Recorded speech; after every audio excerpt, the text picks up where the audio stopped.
Next on Max TV, we take a look at Boxing After Dark, we preview Barrera Khan, and we have news and notes. Coming up on the next round. And welcome to another Skybox edition of the Next Round. Steve Kim joined as always by Gabriel Montoya. We have a jam-packed show. We start round number 1 from the HP Pavilion in San Jose, California. It was Boxing After Dark. In your night's main event, junior middleweight James Kirkland blows out Julio, bludgeoning him in 6 rounds, moving his record to 25-0. Junior welterweights in action, Victor Ortiz at TKO 2 over Mighty Mike Arna Otis. And opening up this broadcast, an anticlimactic bout of junior lightweights Robert Guerrero and Dodd Jordan with a no decision in 2 rounds. James, your guy, James Kirkland, the Mandingo Warrior.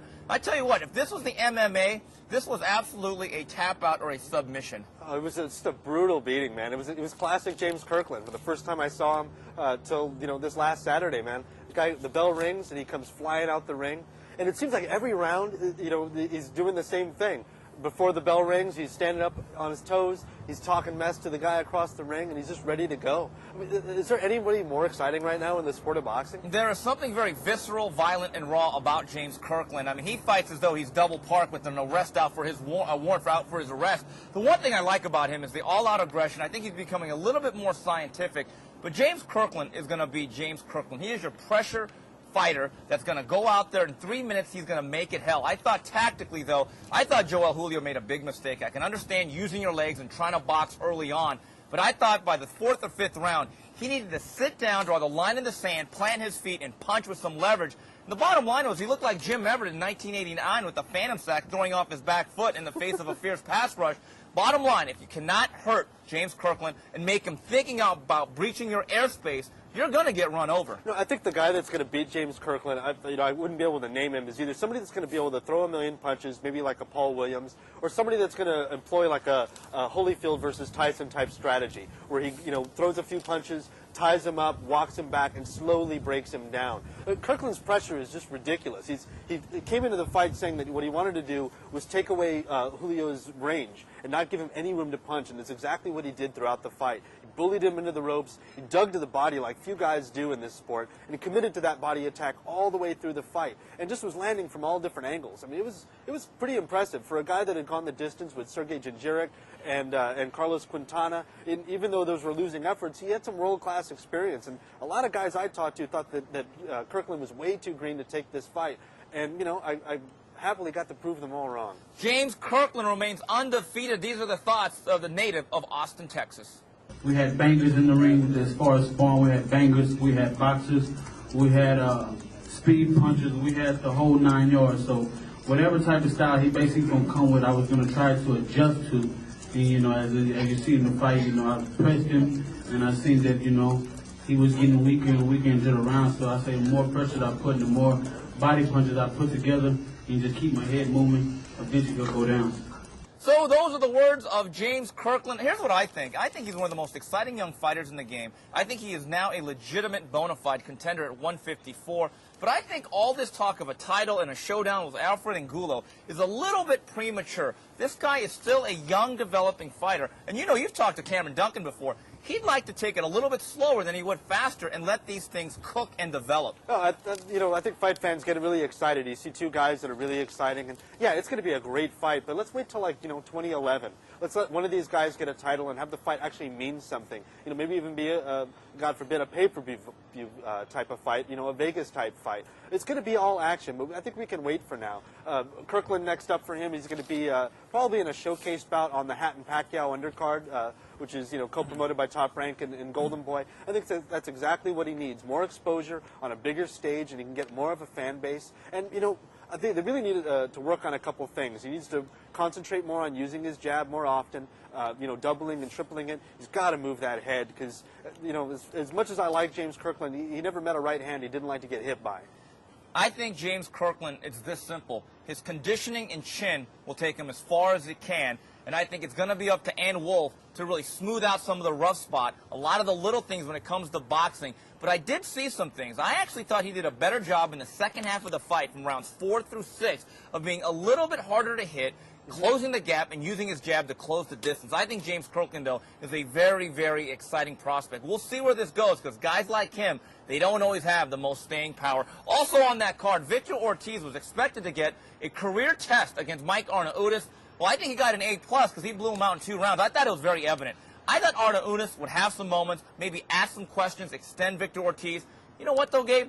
Being there live, he was simply blown away by the power and strength of Victor Ortiz. You know, if he had been touched at all in the first round, I would have thought maybe he had tasted Ortiz's power and was a little scared to get in there. But he looked scared from the outset. Yeah. He didn't really get touched. I think Ortiz only landed 19 punches in the whole fight to, I think, 3 to 7 punches for Arnautis, which, you know, were kind of pity-pat shots, and he looked really scared to throw anything. I was really surprised. I thought he was going to take him deep. I thought, like you said, he was going to ask some questions and really kind of extend and give Ortiz some rounds and some experience. But instead, it was the first shot that landed. He wobbled, went in the corner, and then, you know, that right uppercut landed, and his legs buckled, and it was good night, Irene. Any way you slice it, though, I don't care how bad or scared or apprehensive Arnautis is. What a great victory, though, because this is a guy that went the distance with Kendall Holt, although he lost decisively. He went toe-to-toe with Juan Urango, and I thought he got robbed against Ricardo Torres. So putting it in that perspective of world-class experience, and to get blown away in 2 rounds by this kid, I think Victor Ortiz just reeks promotability. He's got the look, he's got the skill, he's got the style. I tell you what, and he's also got the effervescent personality. This guy could be the next great promotable fighter out of the 805. Oh, absolutely, man. This is exactly, you know, a few mailbags back, somebody was asking me, you know, where's the next great Mexican fighter? And I think we got the next great Mexican-American fighter. He's funny as hell. You know, he loves Taco Bell. He said he was going there after the fight.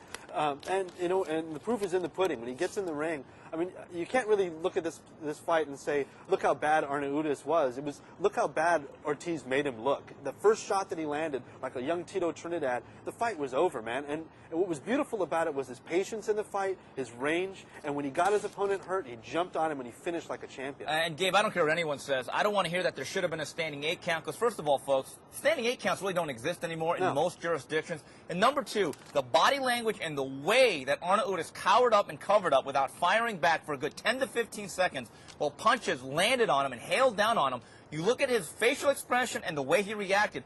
Arnautis has no complaints about this stoppage. He certainly was not protesting, Gabe. No, I think, you know, if you erase all the things that you mentioned, you just look at when the fight was waved off, he didn't argue at all. You know, the fight was over. And I think the physical control and the dominance was really set by Vicious Victor at that point.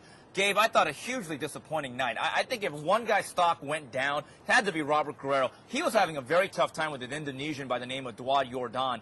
And when he got cut, it was absolutely an unintentional clash of heads. I get that. But with that much time remaining, when you walk over to the corner and you give the impression that you don't want to fight and you say the words, I can't see, that's a subtext for saying, I don't want to fight, let's pull this thing.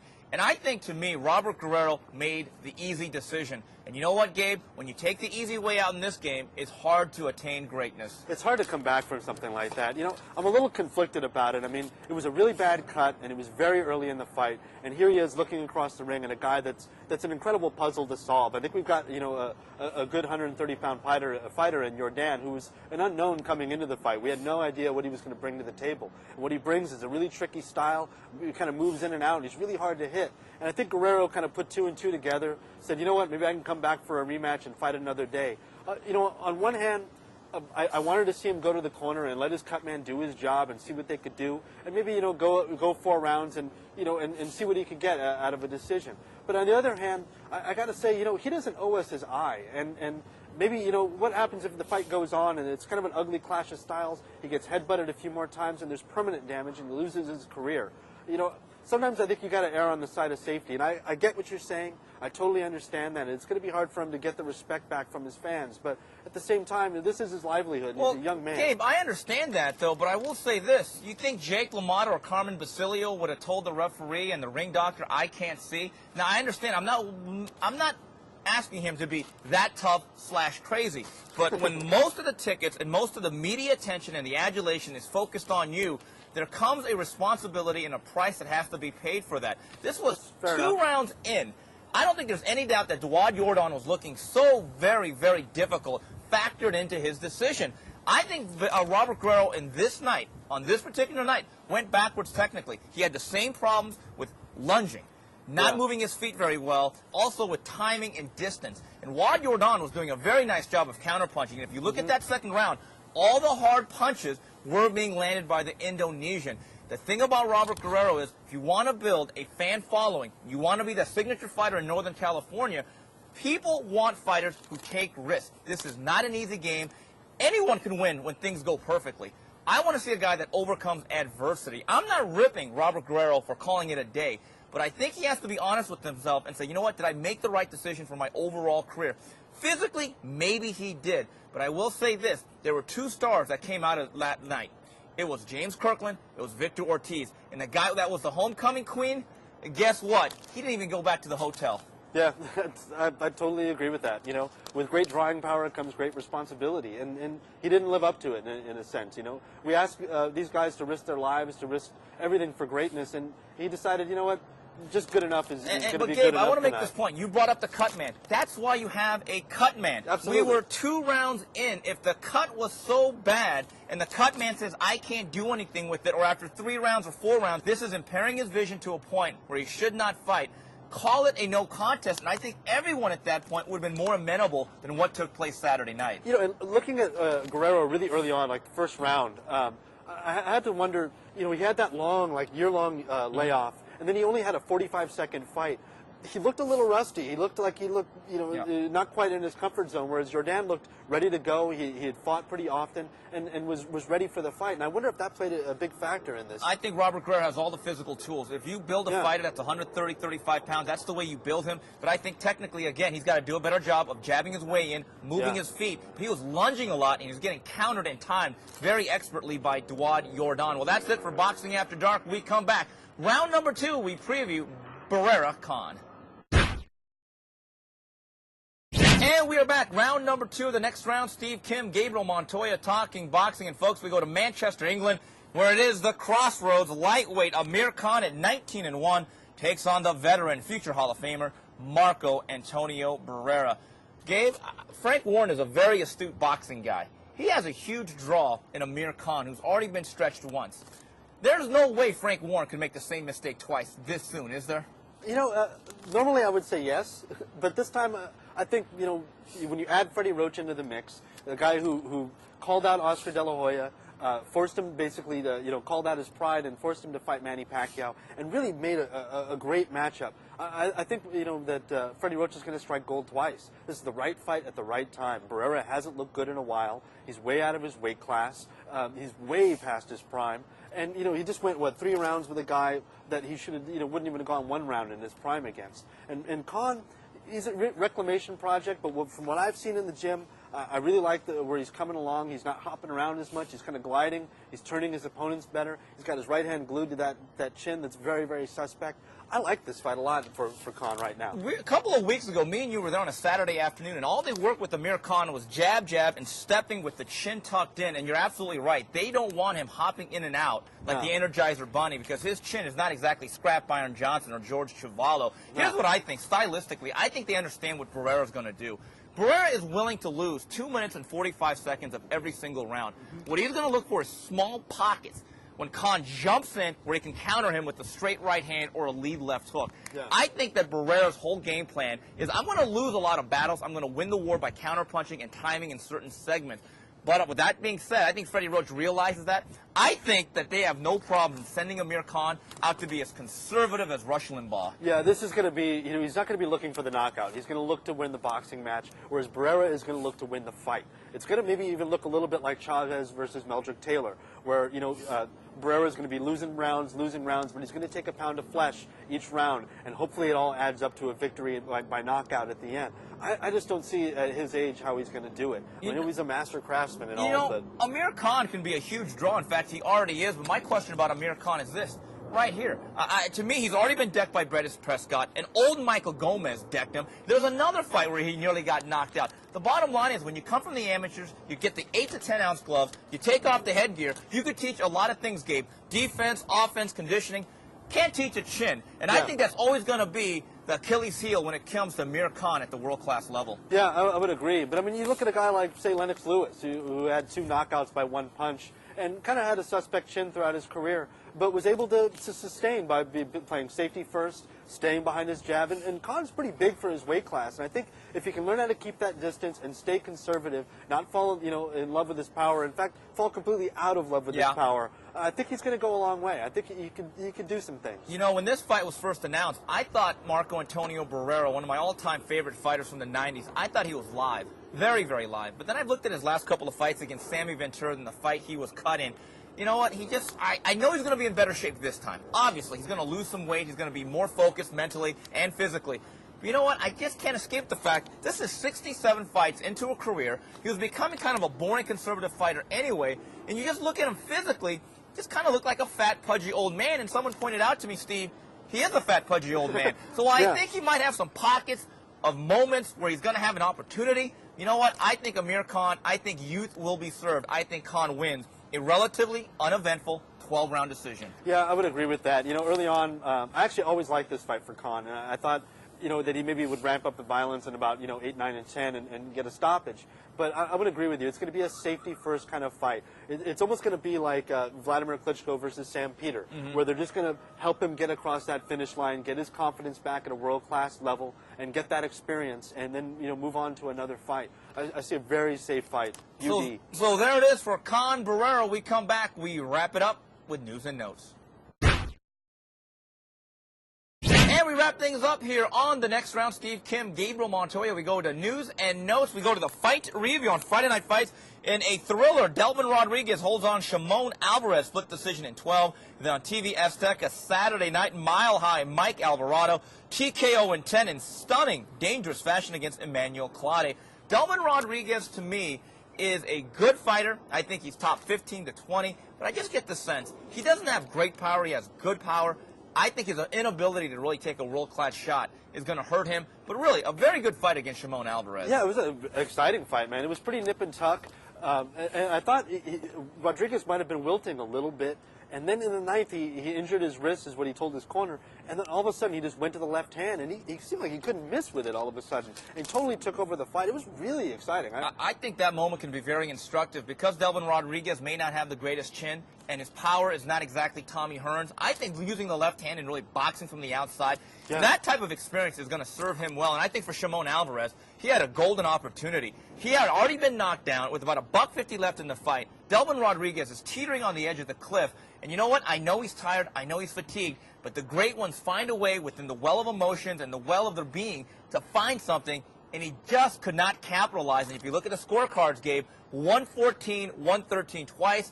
That inability to capitalize on the 12th round and the knockdown cost them the fight by the closest of margins. Yeah, like you say, the great ones find a way to win, and I guess we found out about Shimon Alvarez. I mean, he came out really strong in that first two rounds, but it was, Rodriguez found that distance, and he popped him a few times to the right, and he got that respect, and ultimately that's what won him the fight, just keeping that distance and boxing his way to a decision. It was a gutsy win. I'd like to see him, maybe step up to a top 10 guy. I think ultimately he's going to be, somebody that you cash him out against, a top 10 guy. I don't think he's ever going to be a title holder, but he's going to be exciting no matter where he goes. Gabe, while Victor Ortiz had the bright lights of HBO, Mighty Mike Alvarez, Mile High Mike Alvarado, came in and I thought put on a pretty solid performance with an exclamation point against Emmanuel Clade. Now, I talked about this fight last week. Ortiz, Alvarado in 2010 or 11, I think can be a big, big fight on a lot of levels. What I found was amazing is that Victor Ortiz, when he fought Emmanuel Clade, did kind of the same thing for 9.5 rounds, then knocked him out really in exciting fashion at the end. Well, guess what? History repeated itself. Yeah, what a brutal knockout, man. I had to replay it on my TiVo at least 5, 6 times. I did too. Yeah, I mean, it's everything you want. I was a little scared for Clade. I mean, he looked like he was dead for a second there, just flat on his back. This was kind of a brutal fight to me. I really liked what I saw out of Alvarado. He's starting to, show some veteran experience. He's got that low lead left hand, and he's kind of slipping right hands. I'm not crazy about it because I don't think he has the greatest reflexes on the planet. But, he showed some effectiveness with his new tools. And that knockout was just, to me, leading candidate for knockout of the year. I agree. 2-3 years ago when I saw Alvarado on these undercards, these untelevised portion, I thought he was a suspect. I thought he was just a wrestler trying to box. Guess what? Now he's a boxer that just happened to wrestle. And I think the improvement he's made technically in the little nuances of the game, he has come light years from 2005 and 6. I think he really is a prospect. And I think Top Rank has done a masterful job in moving him forward. And I think this is a kid I think really is now a bona fide prospect becoming a fringe contender. What I think is going to be interesting is to see, because like you said, in such a short period of time, he's grown into such a good fighter, that when this happens, when Ortiz and Alvarado finally square off in 2011 or 2012, is Victor Ortiz going to become like a Tito Trinidad or an Oscar De La Hoya, one of those top-level elite guys? Will Alvarado be able to catch up to him? Will it be that good of a fight? I absolutely agree with you. I think right now that the ground floor for Ortiz, he's a little bit higher than Mike Alvarado. And because of his amateur experience and the fact he's a more natural boxer, I think he's more versatile from the outside, may have better physical tools. His ceiling might be higher. But the one thing about Alvarado that I like, he's a tough guy. His chin might be better than Ortiz, and that is a factor. And also, Alvarado is a combat participant. He may have wrestled his whole life, but guys who know how to fight know how to make adjustments. They have an innate feel. Alvarado is a tough guy, and you get the sense he'll always be a little bit better than you expect. But I think Ortiz-Alvarado, 2011, 2012, I think we're talking about a great rivalry at 140 and 47. Taking a look at Showbox this week from Montreal for the IBF Super Middleweight title of the world, Lucien Bute takes on Fulgencio Zuniga. And I'm going to make a bet right now. Zuniga's camp will fight to make sure that Marlon B. Wrong is not the referee. Yeah, there's nothing right about Marlon B. Wrong. And hopefully he will not be anywhere near the arena that night. This is kind of, to me, kind of payback for putting Bute in with a beast like Librado Andrade. For me, the question is, Bute took a pretty bad beating, despite winning, winning the fight by decision, and ultimately almost got knocked out. To me, he was knocked out at the end of that fight. And I wonder if there's going to be any residual effects coming into this fight.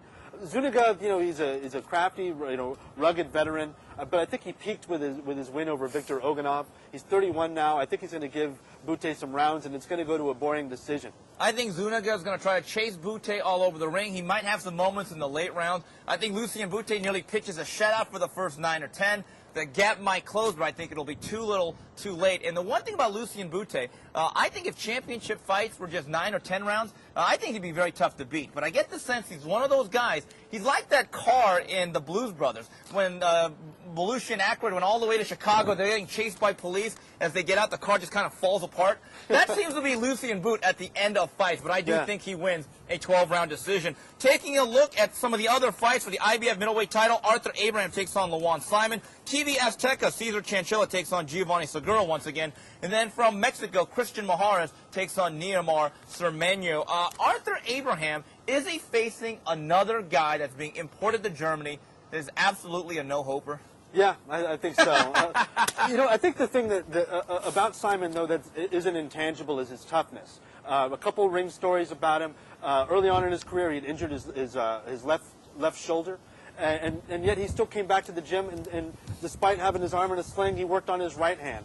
And then early on, again in his career, he broke his jaw, and 3 weeks later, after having a broken jaw, he was back in the gym working. And so I wonder if that toughness, combined with some decent skill, he's a tough Philly fighter, he's got some overall boxing skills, I wonder if that's going to serve him well against, say, Arthur Abraham. But, Abraham's coming off, 6 consecutive knockout wins, and basically getting guys like this fed to him. So I tend to think that he's being imported to have his O taken away. Yeah, I can't imagine that promotional group risking a possible fight, if they ever get it, with Kelly Pavlik by bringing in someone really dangerous. I expect Arthur Abraham to rack up another title defense. Gabe, Cesar Chanchilla's Giovanni Segura, we saw the first fight. I don't see anything that really Segura can do technically. He's a very raw guy with no technical skill. As long as Chanchilla brings his jab and height with him, and I don't think he's going to lose his height, I think he's going to bring his jab, I think he decisions Segura once again. Yeah, in a sense, I'm almost kind of like wondering why are we seeing it again? Because we're about to see an exact carbon copy. I almost kind of put this in line with Dawson Tarver, too. It's kind of an unnecessary rematch, but, I guess we're going to see it again. Yeah, unless the young kid Segura lands a bomb early on, the lottery ticket, which, by the way, he did the first time. Yeah. And as soon as the guy got up, he said, oh, my God, the lottery ticket, you done lost it. So I don't think he lands the lottery ticket, and I think he loses another decision. And Christian Majares, last time we saw him, he was shockingly getting blown away like this win, this paper to a win, against Vic Darchinyan. I have a feeling Neymar Cermeño is there for a reason. That is to provide quality rounds and to lose. Yeah, that's another guy. I believe he's an undefeated guy. Yeah. And he's there to kind of get Majares' feet back under him. And I don't blame him because, like you said, the last time we saw, Christian Majares, he was flat on his back and knocked out. And so it's going to need a rebuilding fight. When you got an undefeated guy who doesn't know how to lose, he's more than likely going to give you a few rounds. And so that's basically what this is, but I expect Mojadas to pull it out. And wrapping it up with some tidbits, couple of news things here. Jorge Barrios has been scratched from the April 4th lightweight lightning, April 4th against Carlos Hernandez. And here's a blast from the past. Robert Alcazar is the new trainer of Edwin Valero. April 4th, he takes on Antonio Pitalua. A couple of things here. Jorge Barrios has been scratched. Golden Boy will try to put in Vicente Escobedo against Carlos Famous Hernandez. That is not a bad fight. I think that's a very good crossroads, but Escobedo needs to step up. I'm sorry, he should not be facing Kevin Kelly right now. No, not at all. And and to me, if Escobedo can't win this fight, and that's not taking anything away from... Where's it going? Yeah, where's it going? It's not taking anything away from Hernandez, but yeah, where's he going? It's kind of now or never. He's been under Nacho Beristain for a while, and it's time for the knowledge to start to sink in. I hear that he's a great gym fighter. Let's see if he's a good ring fighter. Robert Alcazar has not been on the scene literally for about 8-9 years. Now, here's the interesting point. When we were at the Lightweight Lightning press conference, Kenny Adams was there. He was effusive in his praise of Edwin Valero, calling him the best champion he's ever had, the hardest hitter, by far, even more than Kennedy McKinney. 10 days later, he's out of a job, and it's Robert Alcazar, of all people, who's literally not trained a fighter since Oscar De La Hoya. I find this to be a very curious move. Yeah, I was never really that crazy about Alcazar when he was training Oscar Neither was De La anyone Hoya. else, obviously. They never got hired. Yeah, I really don't understand the move at all. Kenny Adams seemed to be actually doing very well with Edwin Valero. He was getting him, he was... his whole philosophy was not to change his style, but to rather enhance it, and kind of like Ann Wolfe is doing with James Kirkland, kind of smooth out the rough edges. I don't really see. Well, Gabe, doesn't this show you that Robert Alcazar, I don't think he's going to have much to say. I think, to me, it's very clear. You know who trains Edwin Valero? Edwin Valero. Yeah, he's basically going to be there to hold mitts and give him water and put in his mouthpiece once every 3 minutes. That's what it looks like to me. Yeah, and to do this before like one of the biggest fights of your career, where you're finally coming back to the U.S. and it's supposed to be a showcase bout, to change trainers like that midstream, I don't like this at all. Like I said, very, very curious, but still a very good card. Well, that's it for this week's edition of TNR. On behalf of Gabriel Montoya and the rest of Max Boxing, till the next round, goodbye, everybody.